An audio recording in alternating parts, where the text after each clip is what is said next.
وہ ایک بار پھر شادی کے فوائد اور ضرورت پر لیکچر نہیں سننا چاہتا تھا۔ اس نے ایک ریسٹورینٹ فون کر کے لنچ کا آرڈر دیا۔ 1 گھنٹے کے بعد کھانا آ گیا۔ کھانے کے وقت تک راشد نہیں آیا تو سلار نے ان کی تفشیش کو کم کرنے کے لیے کہا، میں گاڑی پر چھوڑ آتا ہوں آپ کو۔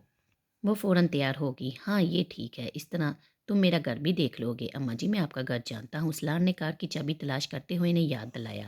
آدھا گھنٹہ کے بعد وہ اس گلی میں تھا جہاں سعیدہ اماں کا گھر تھا۔ وہ گاڑی سے اتر کر انہیں اندر گاڑی میں دروازے تک چھوڑ گیا۔ انہوں نے اسے اندر آنے کی دعوت دی جسے اس نے شکریہ کے ساتھ رد کر دیا۔ آج نہیں، آج بہت کام ہے۔ وہ اپنی بات کہہ کر پچھتایا، بچے اس لیے کہتی ہوں شادی کر لو، بیوی ہوگی تو خود سارے کام دیکھے گی، تم کہیں آ جا سکو گے۔ اب یہ کوئی زندگی ہے کہ چھٹی کے دن بھی کر کے کام لے کر بیٹھے رہو گے؟ انہوں نے افسوس بڑی نظروں سے کہا، جی آپ ٹھیک کہہ رہی ہیں، اب میں جاؤں؟ اس نے کمال فرما برداری کا مظاہرہ کرتے ہوئے ان کی ہاں میں ہاں ملائی۔ ہاں ٹھیک ہے جاؤ، مگر یاد رکھنا شادی پر ضرور آنا۔ فرقان سے بھی ایک بار پھر کہہ دینا کہ وہ بھی آئے اور اس کو کارڈ ضرور پہنچا دینا۔ سلار نے ان کے دروازے پر لگی ہوئی ڈور بیل دوبارہ بجائی اور خدا حافظ کہتے ہوئے پلٹا۔ اپنے پیچھے اس نے دروازہ کھلنے کی آواز سنی۔ سعیدہ اماں اب اپنی بیٹی سے کچھ کہہ رہی تھی۔ پھر کیا پروگرام ہے، چلو گے؟ فرقان نے اگلے دن شام کو اس سے کارڈ لیتے ہوئے کہا، نہیں میں تو اس ویکنڈ پر کراچی جا رہا ہوں IBA کے ایک سیمینار کے لیے، اتوار کو میری واپسی ہوگی، میں تو آ کر بس آؤں گا، نتھنگ ایلس، تم چلے جانا، میں لفافہ دے دوں گا، وہ تم میری طرف سے معذرت کرتے ہوئے دے دینا۔ سلار نے کہا، کتنے افسوس کی بات ہے سلار، وہ خود کارڈ دے کر گئی ہیں، اتنی محبت سے بلایا ہے۔ فرقان نے کہا، جانتا ہوں لیکن میں ادھر جا کر وقت ضائع نہیں کر سکتا۔ ہم بس تھوڑی دیر بیٹھیں گے پھر آ جائیں گے۔ فرقان، میری واپسی کنفرم نہیں ہے، ہو سکتا ہے میں اتوار کو آ ہی نہ سکوں یا اتوار کی رات کو آؤں۔ بے حد فضول آدمی ہو تم، وہ بڑی مایوس ہوں گی۔ کچھ نہیں ہوگا، میرے نہ ہونے سے ان کی بیٹی کی شادی تو نہیں رک جائے گی۔ ہو سکتا ہے انہیں پہلے ہی میرے نہ آنے کا اندازہ ہو، اور ویسے بھی فرقان تم اور میں کوئی اتنے اہم مہمان نہیں ہیں، سلار نے لاپرواہی سے کہا۔ بہرحال میں اور میری بیوی تو جائیں گے، چاہے ہم کم اہم مہمان ہی کیوں نہ ہو، فرقان نے ناراضگی سے کہا۔ میں نے کب روکا ہے، ضرور جاؤ، تمہیں جانا بھی چاہیے، سعیدہ اماں کے ساتھ تمہاری مجھ سے زیادہ بے تکلفی اور دوستی ہے، سلار نے کہا۔ مگر سعیدہ اماں کو میرے بجائے تمہارا زیادہ خیال رہتا ہے، فرقان نے جتایا۔ وہ مروت ہوتی ہے، سلار نے اس کی بات کو سنجیدگی سے لیے بغیر کہا، جو بھی ہوتا ہے بہرحال تمہارا خیال تو ہوتا ہے انہیں۔ چلو اور کچھ نہیں تو ڈاکٹر سبت علی کی عزیزہ سمجھ کر تم ان کے ہاں چلے جاؤ۔ فرقان نے ایک اور حربہ آزمایا، ڈاکٹر صاحب تو خود یہاں نہیں ہیں، وہ تو خود شادی میں شرکت نہیں کر رہے، اور اگر وہ یہاں ہوتے بھی تو کم از کم مجھے تمہاری طرح مجبور نہیں کرتے۔ اچھا میں بھی نہیں کرتا مجبور، نہیں جانا چاہتے تو مت جاؤ، فرقان نے کہا۔ سلار ایک بار پھر اپنے لیپ ٹاپ کے ساتھ مصروف ہو چکا تھا۔ وسیع وہ ایک سرسبز و وسیع سبزہ زار تھا جہاں وہ دونوں موجود تھے۔ وسیع کھلے سبزہ زار میں درخت تھے مگر زیادہ بلند نہیں، خوبصورت پھولدار جھاڑیاں تھیں، چاروں طرف خاموشی تھی۔ وہ دونوں کسی درخت کے سائے میں بیٹھنے کی بجائے ایک پھولدار جھاڑی کے قریب کھلی دھوپ میں بیٹھے تھے۔ امامہ اپنے گھٹنوں کے گرد بازو لپیٹے ہوئے بیٹھی تھی اور وہ گھاس پر چت لیٹا ہوا تھا، اس کی آنکھیں بند تھیں، ان دونوں کے جوتے کچھ فاصلے پر پڑے ہوئے تھے۔ امامہ نے اس بار خوبصورت سفید چادر اوڑھی ہوئی تھی، ان دونوں کے درمیان گفتگو ہو رہی تھی۔ امامہ اس سے کچھ کہتے ہوئے دور کسی چیز کو دیکھ رہی تھی، اس نے لیٹے لیٹے اس کی چادر کے پلو سے اپنے چہرے کو ڈانپ لیا، یوں جیسے دھوپ کی شعاؤں سے آنکھوں کو بچانا چاہتا ہو۔ اس کی چادر نے اسے عجیب سا سکون اور سرشاری دی تھی۔ امامہ نے چادر کے سرے کو اس کے چہرے سے ہٹانے یا کھینچنے کی کوشش نہیں کی، دھوپ اس کے جسم کو تراوٹ بخش رہی تھی۔ آنکھیں بند کیے ہوئے وہ اپنے چہرے پر موجود چادر کے لمس کو محسوس کر رہا تھا، اس پر غنودگی طاری ہو رہی تھی، وہ نیند اسے اپنی گرفت میں لے رہی تھی۔ سلار نے یکدم آنکھیں کھول دی، وہ اپنے بیڈ پر چت لیٹا ہوا تھا، کسی چیز نے اس کی نیند کو توڑ دیا۔ وہ آنکھیں کھولے کچھ دیر بے یقینی سے اپنے ارد گرد کے ماحول کو دیکھتا رہا، یہ وہ جگہ نہیں تھی جہاں اسے ہونا چاہیے تھا، ایک اور خواب، ایک اور الویژن۔ اس نے آنکھیں بند کر لی اور تب اس کو اس موبائل فون کی آواز نے متوجہ کیا جو مسلسل اس کے سرخانے بج رہا تھا۔ یہ فون ہی تھا جو اسے اس خواب سے باہر لے آیا تھا۔ قدرے جھنجھلاتے ہوئے اس نے لیٹے لیٹے ہاتھ بڑھا کر اس نے موبائل اٹھایا، دوسری طرف فرقان تھا۔ کہاں تھے سلار؟ کب سے فون کر رہا ہوں، اٹینڈ کیوں نہیں کر رہے تھے؟ فرقان نے اس کی آواز سنتے ہوئے کہا۔ میں سو رہا تھا، سلار نے کہا اور اٹھ کر بیٹھ گیا۔ اس کی نظر اب پہلی بار گھڑی پر پڑی جو 4 بجا رہی تھی۔ تم فوراً سعیدہ اماں کے ہاں چلے آؤ، دوسری طرف سے فرقان نے کہا۔ کیوں؟ میں نے تمہیں بتایا تھا میں تو فرقان نے اس کی بات کاٹ دی۔ میں جانتا ہوں تم نے مجھے کیا بتایا تھا، مگر یہاں کچھ ایمرجنسی ہو گئی ہے۔ کیسی ایمرجنسی؟ سلار کو تشویش ہوئی۔ تم یہاں آؤ گے تو پتہ چل جائے گا، تم فوراً یہاں پہنچو، میں فون بند کر رہا ہوں۔ فرقان نے فون بند کر دیا۔ سلار کچھ پریشانی کے عالم میں فون کو دیکھتا رہا۔ فرقان کی آواز سے اسے اندازہ ہو گیا تھا کہ وہ پریشان تھا، مگر سعیدہ اماں کے ہاں پریشانی کی نوعیت کیا ہو سکتی تھی؟ 15 منٹ میں کپڑے تبدیل کرنے کے بعد گاڑی میں تھا۔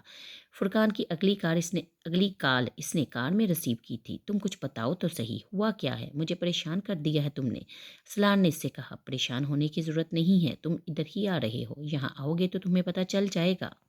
میں فون پر تفصیلی بات نہیں کر سکتا۔ فرقان نے ایک بار پھر فون بند کر دیا۔ تیز رفتاری سے ڈرائیو کرتے ہوئے اس نے آدھا گھنٹے کا سفر تقریباً 15 منٹ میں طے کیا تھا۔ فرقان اسے سعیدہ اماں کے گھر کے باہر ہی مل گیا۔ سلار کا خیال تھا کہ سعیدہ اماں کے ہاں اس وقت بہت چہل پہل ہوگی، مگر ایسا نہیں تھا۔ وہاں دور دور تک کسی بارات کے آثار نہیں تھے۔ فرقان کے ساتھ وہ بیرونی دروازے کے بائیں طرف بنے ہوئے ایک پرانی طرز کے ڈرائنگ روم میں آ گیا۔ آخر ہوا کیا ہے جو تمہیں مجھے اس طرح بلانا پڑا؟ سلار اب الجھ رہا تھا۔ سعیدہ اماں اور ان کی بیٹی کے ساتھ ایک مسئلہ ہو گیا ہے، فرقان نے اس کے سامنے والے صوفے پر بیٹھتے ہوئے کہا۔ وہ بے حد سنجیدہ تھا۔ جس لڑکے سے ان کی بیٹی کی شادی ہو رہی تھی، اس لڑکے نے کہا کہ وہ کہیں اور اپنی مرضی سے شادی اس نے کر لی ہے۔ مائی گڈنس، سلار کے منہ سے بے اختیار نکلا۔ ان لوگوں نے ابھی کچھ دیر پہلے سعیدہ اماں کو یہ فون پر بتا کر ان سے معذرت کی ہے۔ وہ لوگ اب بارات نہیں لا رہے۔ میں ابھی کچھ دیر پہلے ان لوگوں کے ہاں گیا ہوا تھا، مگر وہ لوگ واقعی مجبور ہیں۔ انہیں اپنے بیٹے کے بارے میں کچھ پتہ نہیں ہے کہ وہ کہاں ہے۔ اس لڑکے نے بھی انہیں فون پر ہی اس کی اطلاع دی ہے۔ فرقان تفصیل سے بتانے لگا۔ اگر وہ لڑکا شادی نہیں کرنا چاہتا تھا تو اسے بہت پہلے ہی ماں باپ کو صاف صاف بتا دینا چاہیے تھا۔ بھاگ کر شادی کر لینے کی ہمت تھی تو ماں باپ کو پہلے اس شادی سے انکار کر دینے کی بھی ہمت ہونی چاہیے تھی، سلار نے ناپسندیدگی سے کہا۔ سعیدہ اماں کے بیٹوں کو اس وقت یہاں ہونا چاہیے تھا، وہ اس معاملے کو ہینڈل کر سکتے تھے، لیکن اب وہ نہیں ہے تو کسی نہ کسی کو تو سب کچھ دیکھنا ہے۔ سعیدہ اماں کے کوئی اور قریبی رشتہ دار نہیں ہے؟ سلار نے پوچھا۔ میں نے ابھی کچھ دیر پہلے ڈاکٹر سبت علی صاحب سے بات کی ہے فون پر، فرقان نے اسے بتایا، لیکن ڈاکٹر صاحب بھی فوری طور پر تو کچھ نہیں کر سکیں گے، یہاں ہوتے تو اور بات تھی، سلار نے کہا۔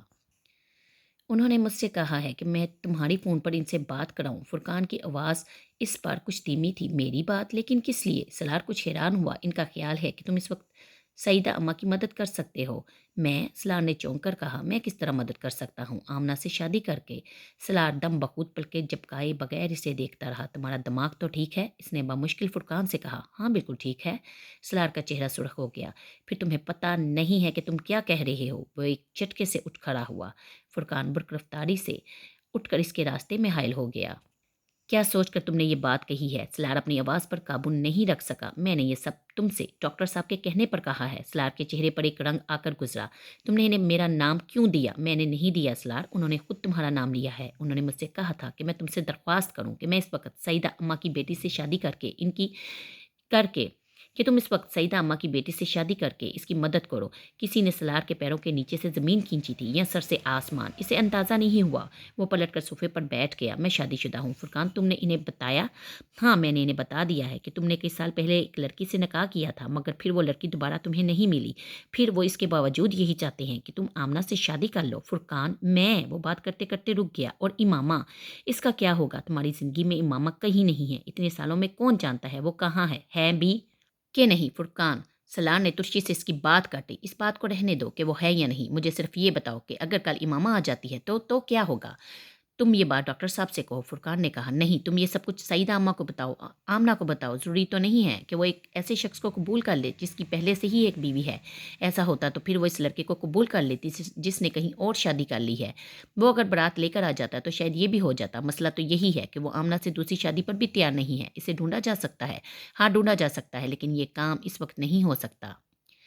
ڈاکٹر صاحب نے آمنہ کے لیے غلط انتخاب کیا ہے، میں آمنہ کو کیا دے سکتا ہوں؟ میں تو اس آدمی سے بھی بدتر ہوں جو ابھی سے چھوڑ گیا ہے، سلار نے بیچارگی سے کہا۔ سلار، انہیں اس وقت کسی کی ضرورت ہے؟ ضرورت کے وقت صرف وہی آدمی سب سے پہلے ذہن میں آتا ہے جو سب سے زیادہ قابل اعتماد ہو۔ تم زندگی میں اتنے بہت سے لوگوں کی مدد کرتے آ رہے ہو، کیا ڈاکٹر سبت علی صاحب کی مدد نہیں کر سکتے جس نے لوگوں کی پیسوں سے مدد کی ہے؟ ڈاکٹر صاحب مجھ سے پیسہ نہیں مانگ رہے، میں نے لوگوں کی پیسوں سے مدد کی ہے، ڈاکٹر صاحب مجھ سے پیسہ نہیں مانگ رہے۔ اس سے پہلے کہ فرقان کچھ کہتا اس کے موبائل پر کال آنے لگی۔ اس نے نمبر دیکھ کے موبائل سلار کی طرف بڑھا دیا۔ ڈاکٹر صاحب کی کال آ رہی ہے۔ سلار نے ستے ہوئے چہرے کے ساتھ موبائل پکڑ لیا، وہاں بیٹھے موبائل کان سے لگائے۔ سلار کو پہلی بار احساس ہو رہا تھا کہ زندگی میں ہر بات ہر شخص سے نہیں کی جا سکتی۔ وہ جو کچھ فرقان سے کہہ سکتا تھا وہ ان سے اونچی آواز میں بات نہیں کر سکتا تھا، انہیں دلائل دے سکتا تھا، نہ بہانے بنا سکتا تھا۔ انہوں نے مخصوص نرم لہجے میں اس سے درخواست کی تھی، اگر آپ اپنے والدین سے اجازت لے سکیں تو آمنہ سے شادی کر لیں، وہ میری بیٹی جیسی ہے۔ آپ سمجھے، میں اپنی بیٹی کے لیے آپ سے درخواست کر رہا ہوں، آپ کو تکلیف دے رہا ہوں، لیکن میں ایسا کرنے کے لیے مجبور ہوں۔ آپ جیسا چاہیں گے ویسا ہی کروں گا، اس نے مدھم آواز میں ان سے کہا۔ آپ مجھ سے درخواست نہ کریں، آپ مجھے حکم دیں، اس نے خود کو کہتے پایا تھا۔ فرقان تقریباً 10 منٹ کے بعد اندر آیا۔ سلار موبائل فون ہاتھ میں پکڑے گم سم فرش پر نظریں جمائے ہوئے تھا۔ ڈاکٹر صاحب سے بات ہو گئی ہے تمہاری؟ فرقان نے اس کے بالمقابل ایک کرسی پر بیٹھتے ہوئے مدھم آواز میں پوچھا۔ سلار نے سر اٹھا کر اسے دیکھا، پھر کچھ کہے بغیر سینٹرل ٹیبل پر اس کا موبائل رکھ دیا۔ میں رخصتی ابھی نہیں کراؤں گا، بس نکاح کافی ہے، اس نے چند لمحوں کے بعد کہا۔ وہ اپنے ہاتھوں کی لکیروں کو دیکھ رہا تھا۔ فرقان کو بے اختیار اس پر ترس آیا، وہ مقدر کا شکار ہونے والا پہلا انسان نہیں تھا۔ سڑک پر گہما گہمی تقریباً نہ ہونے کے برابر تھی۔ رات بہت تیزی سے گزرتی جا رہی تھی۔ گہری دھند ایک بار پھر ہر چیز کو اپنے حصار میں لے رہی تھی۔ سڑک پر جلنے والی اسٹریٹ لائٹس کی روشنی میں دھند کو چیرتے ہوئے اس بالکونی کی تاریکی کو دور کرنے کی کوشش کر رہی تھی، جہاں منڈیر کے پاس ایک سٹول پر سلار بیٹھا ہوا تھا۔ منڈیر پر اس کے سامنے کافی کا مگ پڑا ہوا تھا، جس میں سے اٹھنے والی گرم بھاپ دھند کے پس منظر میں عجیب سی شکلیں بنانے میں مصروف تھی، اور وہ سینے پر دونوں ہاتھ لپیٹے یکٹک نیچے سڑک سنسان کو دیکھ رہا تھا، جو دھند کے اس غلاف میں بہت عجیب نظر آ رہی تھی۔ رات کے 10 بج رہے تھے، وہ چند منٹ پہلے ہی گھر پہنچا تھا۔ سیدہ اماں کے گھر نکاح کے بعد وہ وہاں رکا نہیں تھا، اسے وہاں عجیب سی وحشت ہو رہی تھی۔ وہ گاڑی لے کر بے مقصد شام سے رات گئے تک سڑکوں پر پھرتا رہا۔ اس کا موبائل آف تھا، وہ بیرونی دنیا سے اس وقت کوئی رابطہ نہیں کرنا چاہتا تھا۔ موبائل آن ہوتا تو فرقان اس سے رابطہ کرتا، بہت سی وضاحتیں دینے کی کوشش کرتا، یا ڈاکٹر سبتلی رابطہ کرتے، اس کا شکریہ ادا کرنا چاہتے، اور وہ یہ دونوں چیزیں نہیں چاہتا تھا۔ وہ اس وقت مکمل خاموشی چاہتا تھا۔ اٹھتی ہوئی باپ کو دیکھتے ہوئے اس نے ایک بار پھر چند گھنٹے پہلے کے واقعات کے بارے میں سوچا۔ سب کچھ ایک خواب کی طرح لگ رہا تھا، کاش خواب ہی ہوتا۔ اسے وہاں بیٹھے کئی ماہ پہلے حرم پاک میں مانگی جانے والی دعا یاد آئی۔ تو کیا اسے میری زندگی سے نکال دینے کا فیصلہ ہوا ہے؟ اس نے تکلیف سے سوچا، تو پھر یہ اذیت بھی تو ختم ہونی چاہیے۔ میں نے اس اذیت سے رہائی بھی تو مانگی تھی، میں نے اس کی یادوں سے بھی فرار چاہا تھا۔ اس نے منڈیر پر رکھا گرم کافی کا کپ اپنے سرد ہاتھوں میں تھام لیا۔ تو امامہ ہاشم، بالآخر تم میری زندگی سے ہمیشہ کے لیے نکل گئی۔ اس نے کافی کی تلخی اپنے اندر اتاری۔ اور اب میں پچھتاؤں کہ کاش میں کبھی سیدہ اماں کو اس سڑک پر نہ دیکھتا، یا میں ان کو لفٹ نہ دیتا، ان کو گھر مل جاتا اور میں انہیں وہاں ڈراپ کر کے آ جاتا، ان کو اپنے گھر نہ لاتا، نہ روابط بڑھتے، نہ وہ اس شادی پر مجھے بلاتی، یا پھر کاش میں آج کراچی میں ہی نہ ہوتا، یا ہوتا ہی نہیں، یا میں موبائل آف کر کے سو جاتا، فون کا ریسیور رکھ دیتا، فرقان کی کال ریسیو ہی نہیں کرتا، پھر کاش میں ڈاکٹر سبت علی کو نہ جانتا ہوتا کہ ان کے کہنے پر میں مجبور نہیں ہوتا، یا پھر شاید مجھے یہ تسلیم کر لینا چاہیے کہ امامہ میرے لیے نہیں ہے۔ اس نے کافی کا مگ دوبارہ منڈیر پر رکھ دیا۔ اس نے دونوں ہاتھ اپنے چہرے پر پھیرے، پھر جیسے کوئی خیال آنے پر اپنا والٹ نکال لیا۔ والٹ کی ایک جیب سے اس نے ایک طے شدہ کاغذ نکال کر کھول لیا۔ ڈیئر انکل سکندر، مجھے آپ کے بیٹے کی موت پر بہت افسوس ہوا۔ چند سال پہلے میری وجہ سے آپ کو بہت تکلیف اٹھانی پڑی، میں اس لیے معذرت خواہ ہوں۔ مجھے سلار کو کچھ رقم ادا کرنی تھی، وہ اب میں آپ کو بھیج رہی ہوں۔ خدا حافظ امامہ ہاشم۔ اس 9 ماہ میں کتنی بار اس کاغذ کو پڑھا تھا اسے یاد نہیں تھا۔ اس کاغذ کو چھوتے ہوئے اسے اس کاغذ میں امامہ کا لمس محسوس ہوتا تھا، اس کے ہاتھ سے لکھا ہوا اپنا نام۔ کاغذ پر تحریر ان چند جملوں میں اس کے لیے کوئی اپنائیت نہیں تھی۔ وہ یہ بھی جانتا تھا کہ امامہ کو اس کی موت پر بھی کوئی افسوس نہیں ہوا تھا۔ وہ خبر اس کے لیے 2.5 سال بعد رہائی کا پیغام بن کر آئی تھی۔ اسے کیسے افسوس ہو سکتا تھا؟ لیکن اس کے باوجود وہ چند جملے اس کے لیے بہت اہم ہو گئے تھے۔ اس نے کاغذ پر لکھے جملوں پر اپنی انگلیاں پھیری۔ اس نے آخر میں لکھے امامہ ہاشم کے نام کو چھوا، پھر کاغذ کو دوبارہ اسی طرح تہہ کر کے والٹ میں رکھ دیا۔ منڈیر پر کافی کا مگ سرد ہو چکا تھا۔ سلان نے ٹھنڈی کافی کے باقی مگ کو ایک گھونٹ میں اپنے اندر انڈیل لیا۔ ڈاکٹر سبت علی 1 ہفتے تک لندن سے واپس پاکستان پہنچ رہے تھے، اور اسے ان کا انتظار تھا۔ امامہ ہاشم کے بارے میں جو کچھ وہ اتنے سالوں سے انہیں نہیں بتا سکا تھا، وہ انہیں اب بتانا چاہتا تھا۔ اپنے ماضی کے بارے میں جو کچھ وہ انہیں نہیں بتا پایا تھا، وہ اب ان سے کہہ دینا چاہتا تھا۔ اسے اب پرواہ نہیں تھی وہ اس کے بارے میں کیا سوچیں گے۔ رمضان کی 4 تاریخ تھی جب ڈاکٹر سبت علی واپس آ گئے تھے۔ وہ رات کو کافی دیر سے آئے تھے، اور سلان نے اس وقت انہیں ڈسٹرب کرنا مناسب نہیں سمجھا۔ وہ رات کو ان کے پاس پہلے کی طرح جانا چاہتا تھا، مگر دوپہر کو خلاف توقع بینک میں ان کا فون آ گیا۔ سلار کے نکاح کے بعد یہ ان کا سلار کے ساتھ تیسرا رابطہ تھا۔ وہ کچھ دیر اس کا حال احوال دریافت کرتے رہے اور پھر انہوں نے اس سے کہا، سلار آپ آج رات کو نہ آئیے، شام کو آ جائیے، افطاری میرے ساتھ کریں۔ ٹھیک ہے، میں آ جاؤں گا، سلار نے حامی بھرتے ہوئے کہا۔ کچھ دیر ان کے درمیان مزید گفتگو ہوئی اور پھر ڈاکٹر سبت علی نے فون بند کر دیا۔ ڈاکٹر سبت علی کا ملازم وہ اس دن بینک سے کچھ جلدی نکل آیا۔ اپنے فلیٹ پر کپڑے تبدیل کرنے کے بعد وہ جب ان کے ہاں پہنچا تو اس وقت افطاری میں 1 گھنٹہ باقی تھا۔ ڈاکٹر سبت علی کا ملازم اسے اجتماع والے بیرونی کمرے کی بجائے سیدھا اندر لاؤنج میں لے آیا تھا۔ ڈاکٹر سبت علی نے بڑی گرمجوشی کے ساتھ اس سے بغل گیر ہونے کے بعد بڑی محبت کے ساتھ اس کا ماتھا چوما۔ پہلے آپ ایک دوست کی حیثیت سے یہاں آتے تھے، آج آپ کا گھر کا ایک فرد بن کر یہاں آئے ہیں۔ وہ جانتا تھا ان کا اشارہ کس طرف تھا۔ آئیے بیٹھیے۔ وہ اسے بیٹھنے کا اشارہ کرتے ہوئے خود دوسرے صوفہ پر بیٹھ کے، بہت مبارک ہو، اب تو آپ بھی گھر والے ہو گئے ہیں۔ سلار نے خاموش نظروں اور پھیکی مسکراہٹ کے ساتھ انہیں دیکھا۔ وہ مسکرا رہے تھے۔ میں بہت خوش ہوں کہ آپ کی شادی آمنہ سے ہوئی ہے۔ وہ میرے لیے میری چوتھی بیٹی کی طرح ہے اور اس رشتے سے آپ بھی میرے داماد ہیں۔ سلار نے نظریں جھکا لی۔ اس کی زندگی میں امامہ ہاشم کا باپ نہ لکھا ہوا ہوتا تو شاید ان کے منہ سے یہ جملہ سن کر وہ اپنے آپ پر فخر کرتا، مگر سارا فرق امامہ ہاشم تھی۔ سارا فرق وہی ایک لڑکی پیدا کر رہی تھی، وہ جو تھی اور نہیں تھی۔ ڈاکٹر سبت علی کچھ دیر اسے دیکھتے رہے، پھر انہوں نے کہا، آپ اتنے سالوں سے میرے پاس آ رہی ہیں، آپ نے کبھی یہ نہیں بتایا کہ آپ کا نکاح ہو چکا ہے، تب بھی نہیں جب 1-2 بار آپ سے شادی کا ذکر ہوا۔ سلار نے سر اٹھا کر انہیں دیکھا۔ میں آپ کو بتانا چاہتا تھا، مگر وہ بات کرتے کرتے چپ ہو گیا۔ سب کچھ اتنا عجیب تھا کہ میں آپ کو کیا بتاتا۔ اس نے دل میں کہا، کب ہوا تھا آپ کا نکاح؟ ڈاکٹر سبت علی دھیمے لہجے میں پوچھ رہے تھے، 8.5 سال پہلے، تب میں 21 سال کا تھا۔ اس نے کسی شخص خوردہ معمول کی طرح کہا، پھر وہ آہستہ آہستہ انہیں سب کچھ بتاتا گیا۔ ڈاکٹر سبت علی نے اسے ایک بار بھی نہیں ٹوکا تھا۔ اس کے خاموش ہونے کے بعد بہت دیر تک وہ چپ رہے تھے۔ بہت دیر بعد انہوں نے اس سے کہا تھا، آمنہ بہت اچھی لڑکی ہے اور وہ خوش قسمت ہے کہ اسے ایک صالح مرد ملا ہے۔ ان کی بات سلار کو ایک چابک کی طرح لگی۔ میں صالح مرد نہیں ہوں ڈاکٹر صاحب، میں تو اسب الصافلین ہوں۔ آپ مجھے جانتے ہوتے تو میرے لیے کبھی یہ لفظ استعمال نہ کرتے، اس لڑکی کے لیے میرا انتخاب نہ کرتے جسے آپ اپنی بیٹی کی طرح سمجھتے ہیں۔ ہم سب اپنی زندگی کے کسی نہ کسی مرحلے پر زمانہ جاہلیت سے ضرور گزرتے ہیں۔ بعض گزر جاتے ہیں، بعض ساری زندگی اسی زمانے میں گزار دیتے ہیں۔ آپ اس میں سے گزر چکے ہیں۔ آپ کا پچھتاوا بتا رہا ہے کہ آپ گزر چکے ہیں۔ میں آپ کو پچھتانے سے روکوں گا نہ، توبہ اور دعا سے۔ آپ پر فرض ہے کہ آپ اپنی ساری زندگی یہ کریں، مگر اس کے ساتھ ساتھ یہ شکر بھی ادا کریں کہ آپ نفس کی تمام بیماریوں سے چھٹکارا پا چکے ہیں۔ اگر دنیا آپ کو اپنی طرف نہیں کھینچتی، اگر اللہ کے خوف سے آپ کی آنکھوں میں آنسو آ جاتے ہیں، اگر دوزخ کا تصور آپ کو ڈراتا ہے، اگر آپ اللہ کی عبادت اسی طرح کرتے ہیں جس طرح کرنی چاہیے، اگر نیکی آپ کو اپنی طرف راغب کرتی ہے اور برائی سے آپ رک جاتے ہیں، تو پھر آپ صالح ہیں۔ کچھ صالح ہوتے ہیں، کچھ صالح بنتے ہیں۔ صالح ہونا خوش قسمتی کی بات ہے، صالح بننا 2 دھاری تلوار پر چلنے کے برابر ہے۔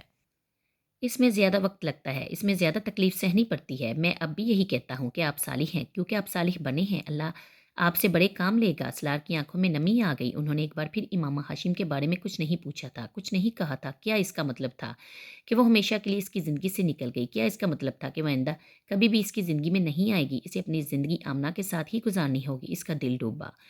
وہ ڈاکٹر صاحب کے منہ سے امامہ کے حوالے سے کوئی تسلی، کوئی دلاسا، کوئی امید چاہتا تھا۔ ڈاکٹر صاحب خاموش تھے۔ وہ چپ چاپ انہیں دیکھتا رہا۔ میں آپ کے اور آمنہ کے لیے بہت دعا کروں گا، بلکہ میں بہت دعا کر کے آیا ہوں خانہ کعبہ میں، روزہ رسول صلی اللہ علیہ وآلہ وسلم پر۔ وہ لندن سے واپسی پر عمرہ کر کے آئے تھے۔ سلار نے سر جھکا لیا۔ دور اذان کی آواز آ رہی تھی۔ ملازم افطار کے لیے میز تیار کر رہا تھا۔ اس نے بوجھل دل کے ساتھ ڈاکٹر سبت علی کے ساتھ بیٹھ کر روزہ افطار کیا۔ پھر وہ اور ڈاکٹر سبت علی نماز پڑھنے کے لیے قریبی مسجد میں چلے گئے۔ وہاں سے واپسی پر اس نے ڈاکٹر سبت علی کے ہاں کھانا کھایا اور پھر اپنے فلیٹ پر واپس آ گیا۔ کل میرے ساتھ سعیدہ اماں کے ہاں چل سکتے ہو۔ اس نے ڈاکٹر سبت علی کے گھر سے واپسی کے بعد 10 بجے کے قریب فرقان کو فون کیا۔ فرقان ہاسپٹل میں تھا، اس کی نائٹ ڈیوٹی تھی۔ ہاں کیوں نہیں، کوئی خاص کام ہے؟ میں آمنہ سے کچھ باتیں کرنا چاہتا ہوں۔ فرقان کچھ دیر بول نہیں سکا۔ سلار کا لہجہ بہت ہموار تھا، وہاں کسی تلخی کے کوئی آثار نہیں تھے۔ کیسی باتیں؟ کوئی تشویشناک بات نہیں ہے، سلار نے جیسے اسے تسلی دی۔ پھر بھی فرقان نے اصرار کیا، تم پھر امامہ کے بارے میں بات کرنا چاہتے ہو؟ تم پہلے مجھے یہ بتاؤ کہ میرے ساتھ چلو گے؟ سلار نے اس کی بات کا جواب دینے کی بجائے پوچھا۔ ہاں چلوں گا۔ تو پھر میں تمہیں کل ہی بتاؤں گا کہ مجھے اس سے کیا بات کرنی ہے۔ اس سے پہلے کہ فرقان کچھ کہتا فون بند ہو گیا۔ تم اس سے امامہ کے بارے میں بات کرنا چاہتے ہو؟ فرقان نے گاڑی ڈرائیو کرتے ہوئے سلار سے پوچھا۔ نہیں، صرف امامہ کے بارے میں نہیں، اور بھی بہت سی باتیں ہیں جو میں کرنا چاہتا ہوں۔ فار گاڈ سیک سلار، گڑے مردے اکھاڑنے کی کوشش مت کرو، فرقان نے ناراضگی سے کہا۔ اس کو میری ترجیحات اور مقاصد کا پتہ ہونا چاہیے، اب اسے ساری زندگی گزارنی ہے میرے ساتھ۔ سلار نے اس کی ناراضگی کی پرواہ کیے بغیر کہا۔ پتہ چل جائے گا اسے، سمجھدار لڑکی ہے، اور وہ اگر کچھ بتانا ہی ہے تو گل لا کر بتانا، وہاں پنڈورا باکس کھول کر مت بیٹھنا۔ گل لا کر بتانے کا کیا فائدہ جب اس کے پاس واپسی کا کوئی راستہ ہی نہ ہو؟ میں چاہتا ہوں وہ میری باتوں کو سنے، سمجھے، سوچے اور پھر کوئی فیصلہ کرے۔ اب کوئی فیصلہ نہیں کر سکتی وہ، تمہارا اور اس کا نکاح ہو چکا ہے، رخصتی تو نہیں ہوئی، اس سے کیا فرق پڑتا ہے؟ کیوں نہیں پڑتا؟ اگر اس کو میری بات پر اعتراض ہوا تو اس رشتے کے بارے میں نظر ثانی کر سکتی ہے، سلار نے سنجیدگی سے کہا۔ فرقان نے چپتی ہوئی نظروں سے اسے دیکھا۔ اور اس نظر ثانی کے لیے تم کس طرح کے حقائق اور دلائل پیش کرنے والے ہو اس کے سامنے؟ میں اسے صرف چند باتیں بتانا چاہتا ہوں جس کا جاننا اس کے لیے ضروری ہے، سلار نے دو ٹوک الفاظ میں کہا۔ وہ ڈاکٹر سبتلی کی رشتہ دار ہے، میں اس حوالے سے اس کی بہت عزت کرتا ہوں۔ ڈاکٹر صاحب نے مجھ سے نہیں کہا ہوتا تو یہ رشتہ بھی قائم نہیں ہوتا، لیکن میں، فرقان نے اس کی بات کاٹ دی۔ ٹھیک ہے، تم کو اس سے جو کہنا ہے کہہ لینا، لیکن امامہ کے ذکر کو ذرا کم ہی رکھنا، کیونکہ اگر وہ کسی بار سے ہٹ ہوئی تو وہ یہی بات ہوگی، باقی چیزوں کی پرواہ وہ شاید نہ کرے۔ آفٹر آل دوسری بیوی ہونا یا کہلانا آسان نہیں ہوتا۔ فرقان نے اسے سمجھانے کی کوشش کی، اور میں چاہتا ہوں وہ یہ بات محسوس کرے، سوچے اس کے بارے میں۔ ابھی تو کچھ بھی نہیں بگڑا، تم کہتے ہو وہ خوبصورت ہے، پڑھی لکھی ہے، اچھی فیملی سے تعلق ہے اس کا۔ فرقان نے ایک بار پھر اس کی بات کاٹی۔ ختم کرو اس موضوع کو سلار، تم کو اس سے جو کہنا ہے، اسے جو سمجھانا ہے جا کر کہہ لینا، میں اس سے اکیلے میں بات کرنا چاہتا ہوں، سلار نے کہا۔ میں سعیدہ اماں سے کہہ دوں گا، وہ تمہیں اکیلے میں اس سے بات کروا دیں گی، فرقان نے اس کی بات پر سر خلاتے ہوئے کہا۔